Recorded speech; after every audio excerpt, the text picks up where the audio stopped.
Boletim Coppola.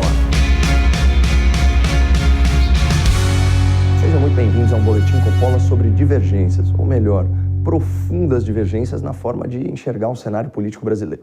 Na última semana, dois protagonistas da chamada Terceira Via ofereceram respostas muito distintas sobre qual seria sua postura diante do provável segundo turno entre Lula da Silva e Jair Bolsonaro. De um lado, o ex-governador João Dória, garoto propaganda do lockdown, declarou que votaria nulo. De outro, o ex-procurador Deltan Dallagnol, coordenador da Lava Jato, foi categórico na sua argumentação a favor do voto em Bolsonaro. Aspas, não há nada pior ou mais ameaçador para o futuro do Brasil do que o PT e Lula voltarem à cena do crime. A divergência entre os críticos e entre os opositores do presidente da República não se restringe aos atores políticos.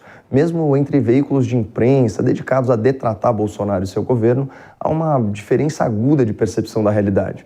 O jornal O Estado de São Paulo acaba de publicar um editorial no qual se refere ao STF na sua atual composição como o zelador da Constituição. A julgar pela atuação recente de alguns ministros, seria mais adequado se referir ao tribunal como demolidor, como tratorista ou como pedreiro da Constituição. Afinal, eles derrubam, atropelam ou edificam o texto legal ao sabor da sua vontade.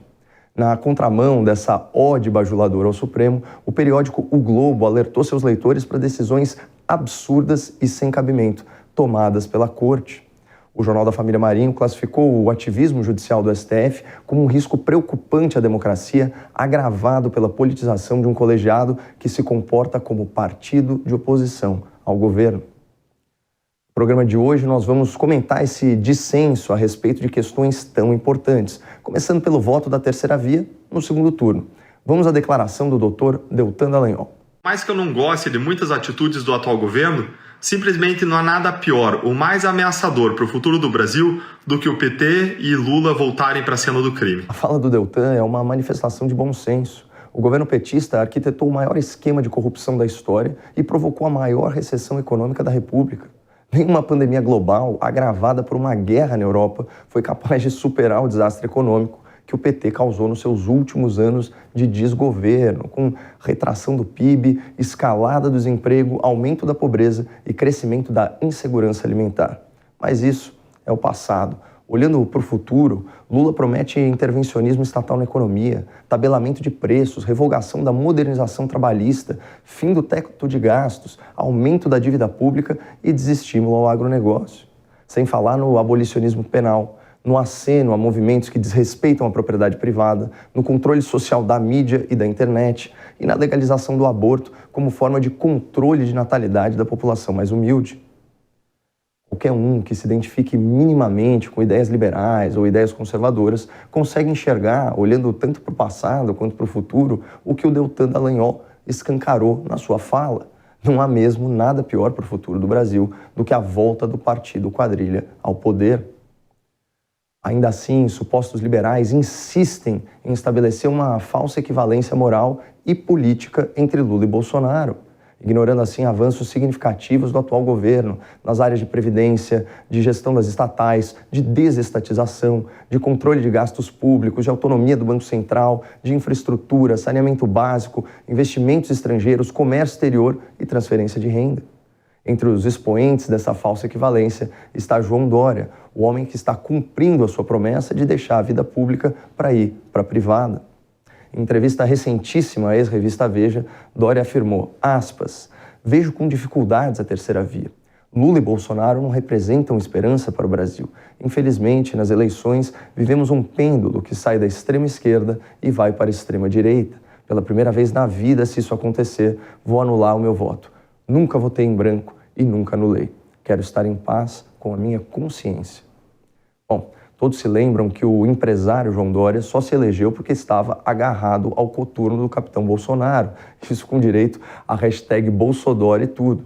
Mas além disso, o então candidato ao governo de São Paulo acusava o seu adversário de associação à esquerda socialista. Foi assim que Márcio França se tornou Márcio Cuba.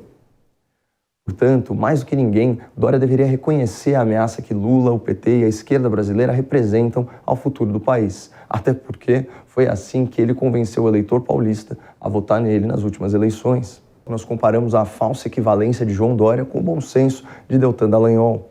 O ex-governador declarou que votará nulo se a escolha for entre Lula e Bolsonaro.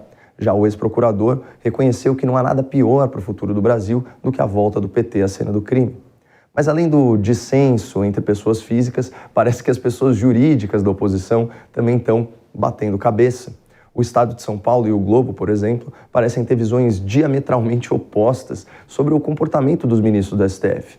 O Jornal Paulista construiu uma tese bem criativa na sua coluna opinativa de 27 de junho.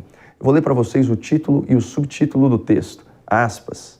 O revanchismo contra a Constituição de 88. O bolsonarismo antagoniza o STF porque a Corte representa a defesa dos princípios constitucionais que protegem minorias e impedem desvarios autoritários da extrema-direita. Meu Deus, onde estava o jornalismo do Estadinho quando o Supremo normalizou a censura nas redes sociais e até a suspensão de aplicativos de mensagem, chegando ao cúmulo de tirar do ar uma matéria da imprensa sobre o presidente do tribunal? Não seriam essas agressões flagrantes à liberdade de expressão? E esse é apenas um princípio constitucional violado por integrantes do STF. O tribunal tem sido prolífico em transgressões aos princípios da Carta. Violou o princípio da separação dos poderes, do devido processo legal, do juiz natural, do sistema acusatório, da imparcialidade do juízo, da imunidade parlamentar, da irretroatividade da lei, da inadmissibilidade de prova ilícita. A lista é muito farta.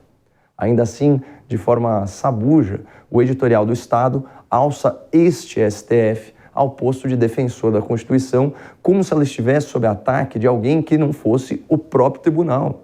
Diz o Estadinho, na realidade, o inimigo de Jair Bolsonaro não é a Corte, tampouco seus integrantes. Seu inimigo é a Constituição de 88. A proposta política do bolsonarismo é a antítese exata de tudo que foi estabelecido na Assembleia Constituinte. Era simplesmente impossível, portanto, que o governo de Jair Bolsonaro não colidisse frontal e decisivamente com o STF, zelador da Constituição. Só faltou aí o Estadinho elencar pelo menos uma ação inconstitucional do presidente da República, um retrocesso em algum direito fundamental ou a perseguição do Estado a alguma minoria. Na verdade, esse governo se notabiliza pelos maiores programas nacionais de transferência de renda. É isso para as famílias vulneráveis, o Auxílio Emergencial e o Auxílio Brasil, pela entrega de mais de 350 mil títulos de propriedade rural assentados e pela redução das mortes violentas ao menor índice já registrado. Se for para apontar um inimigo histórico da Constituição de 88, o candidato óbvio é o Partido dos Trabalhadores, que votou contra o texto. O próprio Lula já admitiu que, aspas, o país seria ingovernável caso o texto petista fosse aprovado, de tão radical que era.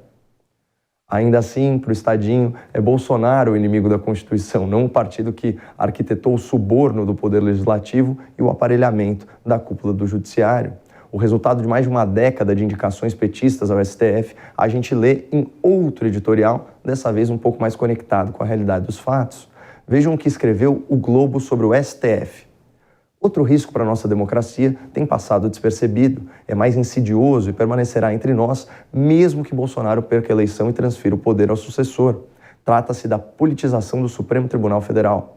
O ministro Gilmar Mendes teve de reafirmar o óbvio, dizendo que o Supremo não é partido de oposição ao governo. Não é mesmo, nem jamais deveria ser. A impressão que o STF tem transmitido, contudo, é a oposta. Não é de hoje que o tribunal invade competências de outros poderes. Necessariamente, alguém está certo e alguém está muito errado, pessoal. Será que os atuais ministros do Supremo são zeladores da Constituição em defesa da democracia contra os ataques do Bolsonaro, como opinou o Estado? Ou será que o ativismo do Supremo é um risco à democracia e o tribunal se comporta como partido de oposição ao governo, como opinou o Globo? A resposta salta aos olhos. Muito obrigado, não percam a esperança no Brasil e fiquem com Deus.